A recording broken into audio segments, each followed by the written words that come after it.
The holiday season is meant to be a time of joy, a time when families come together to celebrate, to laugh, and to create memories that will last a lifetime.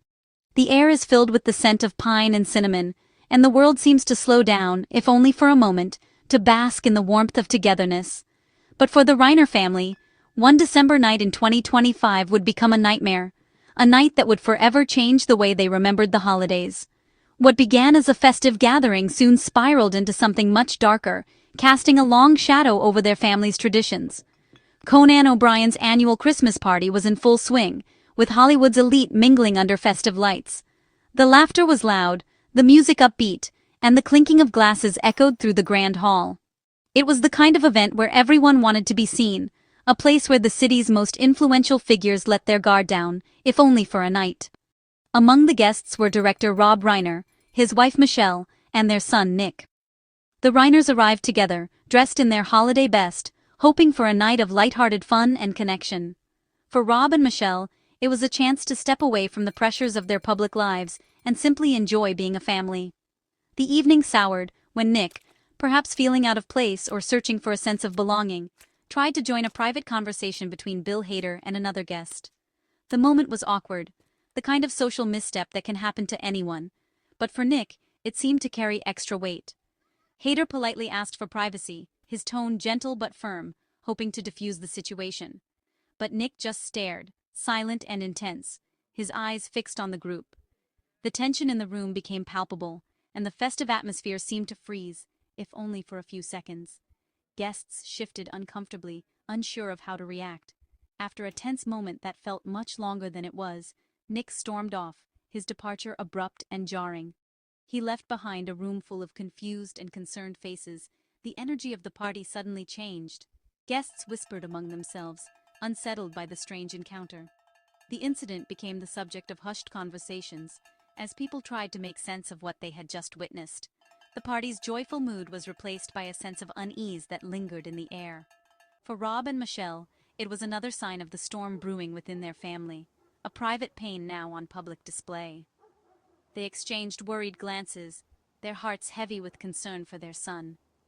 The struggle they had tried so hard to keep hidden was now visible to everyone in the room. The incident was more than awkward. It was a glimpse into Nick's internal chaos, a silent cry for help that no one seemed able to answer. His distress was written all over his face, and for those who cared to look, it was clear that something deeper was at play. Even surrounded by friends and acquaintances, the Reiners felt isolated by their son's unraveling. The laughter and music around them seemed distant, as if they were separated from the rest of the world by an invisible wall of worry and sadness. That night, the shadow of their private struggles grew impossible to ignore. The holiday lights twinkled on, but for the Reiner family, the darkness had crept in, changing the meaning of the season forever. After the incident with Hader, Nick's behavior grew more erratic. He wandered the party, repeatedly asking guests, "Are you famous?" A question that felt more like a challenge than curiosity. The mood shifted. Guests kept their distance, sensing something was wrong. Nick's obsession with fame seemed rooted in deep resentment and insecurity, especially in the shadow of his father's success. Rob and Michelle watched their son with visible worry, their holiday joy replaced by dread. The party's cheer only highlighted the family's pain. What should have been a celebration became a public display of Nick's deteriorating mental state. The tension finally erupted. Rob confronted Nick, hoping to calm him. Instead, a loud argument broke out, silencing the party. Years of private struggle spilled into public view, a father's desperation clashing with a son's anger. Rob had confided in friends earlier, admitting his fear for Nick's mental health. The argument was the breaking point, exposing the family's crisis to all. Guests watched, helpless, as the Reiners' pain played out. The party was shattered, replaced by the raw reality of mental illness. For Rob, a man used to directing stories, this was a scene he couldn't control. The night was ruined, but the true tragedy was only beginning. The Reiners' private battle was now heartbreakingly public. After the argument, Rob and Michelle knew they couldn't stay. Humiliated and afraid, they left the party early, their faces etched with worry.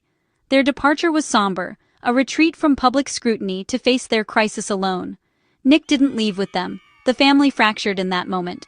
This was the last time friends would see Rob and Michelle alive. Their home, once a sanctuary, awaited them with a darkness they couldn't escape.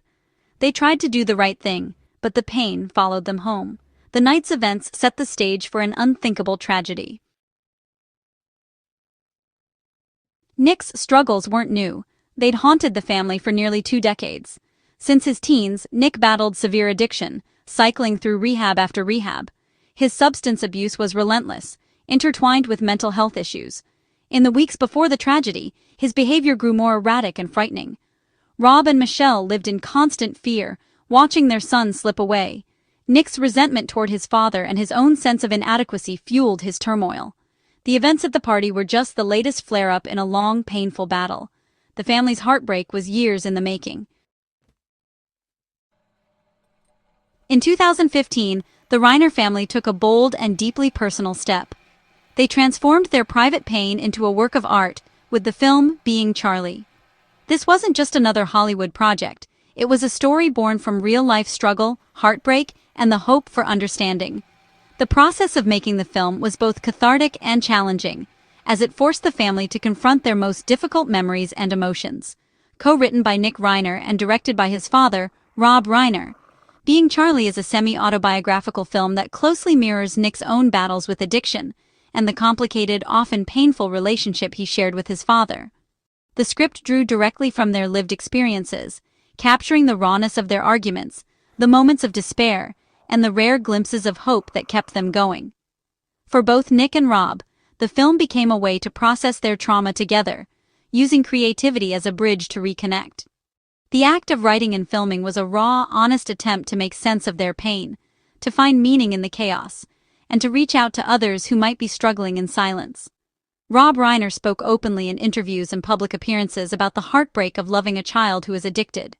He described the helplessness parents feel, the realization that, no matter how much you love your child, you can't simply fix their pain or save them from themselves. This vulnerability resonated with many families facing similar battles. The film explored the intense tension between a father's unconditional love and a son's resentment, anger, and need for independence. It didn't shy away from the uncomfortable truths or the emotional volatility that addiction brings into a family. For Nick, writing the screenplay was more than just storytelling. It was a way to finally voice his pain, to put words to feelings he had long struggled to express. The process was both healing and exhausting, as he relived moments he might have preferred to forget. The project offered a glimmer of hope, a sense that art could help them heal and perhaps inspire others to seek help. But as the cameras stopped rolling, the reality of their struggles remained. The journey toward recovery and understanding was far from over. Even with all the love, creativity, and effort they poured into the film, the Reiner family could not escape the relentless grip of addiction and mental illness. Their story is a reminder that while art can illuminate pain and foster connection, some battles are fought every day, with no easy resolution. The day after the party, the Reiner home became a crime scene. Rob and Michelle were found brutally murdered, their private tragedy now a public horror. Their daughter Romy discovered the bodies, a trauma no child should endure. Police pieced together Nick's movements. He checked into a Santa Monica hotel, leaving behind a bloody scene. The evidence pointed to Nick as the prime suspect. The family's Brentwood home, once a symbol of success, was now a testament to unimaginable loss. The investigation began, but the damage was irreparable. The Reiner family's pain was now on display for the world. With Nick missing and his parents dead, police launched a citywide manhunt. Nick was found near USC, disheveled and lost, and arrested for the murders. He was charged with 2 counts of first-degree murder and placed on suicide watch. The legal process began, but the tragedy was already complete. The investigation continued, gathering evidence and witness accounts. Hollywood was left in shock, with friends and colleagues reeling. The arrest closed one chapter, but the family's pain and the questions remained. The Reiner family's story is a devastating reminder that addiction and mental illness spare no one, not even the most successful or beloved. Behind the closed doors of even the happiest homes, silent battles can rage, hidden from the world. The Reiners, known for their warmth and achievements, faced a struggle that millions of families endure in silence. Their journey is a testament to the fact that these challenges do not discriminate. They can touch anyone, regardless of background, status, or love. Rob and Michelle did everything they could, pouring love and resources into helping Nick. They sought out the best doctors, attended support groups, and never gave up hope. Their home was filled with encouragement, patience, and unwavering support. Yet despite their tireless efforts, the weight of addiction and mental illness proved overwhelming. Their story is not one of neglect, but of a family's relentless fight against forces beyond their control. Their deaths force us to confront the reality of these diseases and the helplessness families often feel. The pain of loss is compounded by the frustration of not being able to save a loved one, no matter how hard you try. It's a grief that echoes in countless households, a reminder that more must be done to support those affected. This tragedy is more than a Hollywood headline. It's a call to action. It's a wake-up call for communities, policymakers, and every one of us.